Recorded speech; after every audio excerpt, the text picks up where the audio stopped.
Ghosts. They are mysterious, spooky, and next to always have a tragic past and a gruesome death. Coming up are 5 video game ghost stories that are so haunting they'll chill you to the bone.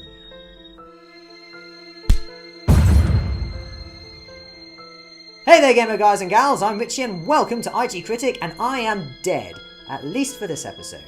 So little is known about ghosts. They're a very secretive bunch, but what exactly are they trying to hide? Maybe it's for our own protection. But secrets are not always for the best. For example, our first spooky spectre.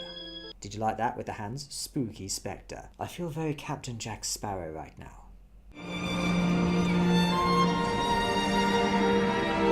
Forgive me. I was not there to save you. There is nothing to forgive, my love. When the Order of Light kept the supernatural at bay and peace reigned throughout the land, Gabriel Belmont, a soldier in God's cause, married the beautiful Marie. While Gabriel was away for many months fighting the forces of darkness, Marie was blessed with the birth of their son, Trevor. Yet sadness was soon to follow in the form of a prophecy. The mirror of fate revealed to her the truth of what her husband would become. Evil, immortal, all-powerful, with the ability to make clothing out of his own blood. Don't you love magic? And also that only one of their lineage would have a chance to oppose his evil. For the sake of humanity, she allowed the Brotherhood of Light to raise her son in secret, never to tell her husband of his existence. She was murdered soon after. When the earth is separated from the heavens, leaving spirits stranded in limbo, she is tasked with directing him to slay the Lords of Shadow. They are the spirits who founded your order, and that the power of the Lords of Shadow is the key. Yet she cannot tell him the truth. She knows that it was her husband who murdered her under the influence of a dark power. She knows that he will become an evil so great, even Satan will cower in hell for fear of his might. She knows one day her descendants will fight to destroy her greatest love. For humanity and her husband to have any chance at peace, she must take her sacrifice and secrets to her grave and beyond. Marie. Fight it, Gabriel. This is not your time. Not now. Too much relies on you. Oh my love, you killed me. We have a secret son, and you're going to become Dracula. If that isn't an awkward conversation, I don't know what is. On the other hand, there are some ghosts that are just screaming to be heard. But nobody listens. Nobody cares. Kind of like my gameplay videos. Forever am I bound, hope abandoned, my spirit tethered to this place. In life, Ariel was the scion of balance, a guardian of the pillars of Nosgoth, responsible for their protection and tethered to their fate. An ancient mystical construct, the pillars maintain peace in the land and each embody a facet of existence.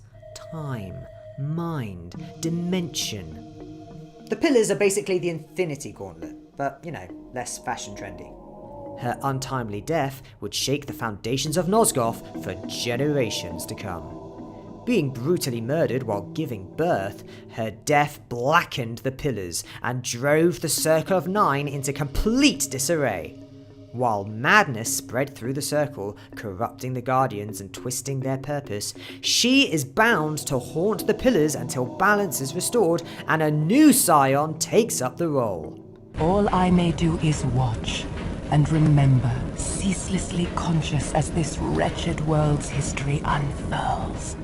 Over the years, she must watch, unable to act, as the land she served and loved so faithfully decays into ruin and insanity, every day a reminder of her failure. When her son and successor Cain, the final hope to restore balance, refuses to sacrifice himself, the pillars shatter, dooming all Nosgoth to centuries of turmoil and despair. Being dead, she escaped the madness that infected her fellow guardians, yet centuries of isolation and sorrow have certainly taken their toll. You know how the old saying goes, live by the sword, die by the sword. Live by murder, nefarious deeds, maliciousness, you get the idea. There is murder in the air. I can taste it. Once upon a time in Cyrodiil, there lived a man who firmly believed in the union of family and brotherhood. The Dark Brotherhood. Lucien Lachance was one such assassin. He served faithfully as a speaker for the Black Hand, an agent who assigns tasks to those best suited to carry out the Night Mother's wishes. A secret society of murderers and blackguards. They kill for the glory of Sithis, the Dread Father, and receive orders from the Night Mother. We kill for profit, for enjoyment, and for the glory of the Dread Father Sithis. It works like this. If you want someone killed, you perform the Black Sacrament. The Night Mother hears this prayer and informs her listener, who tells one of the speakers, who picks a silencer to fulfill the contract. So it's a spooky spiritual Chinese whispers. Lucien uncovered a plot to destroy the Black Hand from within. Many Black Hand members were killed by someone on the inside, and the deaths were successfully pinned on Lucien. It seems Lachance wanted revenge against the Dark Brotherhood for some reason, and used you to do his dirty work. He was completely innocent! Well, innocent for a mass murdering cultist anyway. He was labelled a traitor by the other speakers and brutally tortured to death for crimes he did not commit. Though deceased for centuries, he is ever ready to answer the summons should his skill be needed to sow the seeds of death throughout Tamriel. How do you escape a dead ghost assassin? His faith and loyalty to Sithis, the Night Mother, and the Brotherhood have never wavered, despite the horrendous circumstances of his end. Eternal servitude and death seems to have been the ultimate calling of his life. Being a spirit isn't all about murder and vengeance. In fact, most ghosts can't influence anything at all. At least, not without a little help. Only you could accomplish such art, Celebrimbor. Talion, a ranger of Gondor, was brutally murdered to fuel an evil necromantic ritual to revive the spirit of an ancient elf. That elf spirit is Celebrimbor, who can only walk the lands of Middle-earth once again with the aid of a host. Though unsure of his true identity at first, ancient relics unlock the secrets of his living past. As it transpires, he is in fact the true architect behind the creation of the Rings of Power.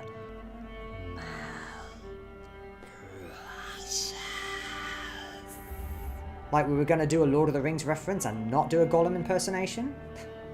Please.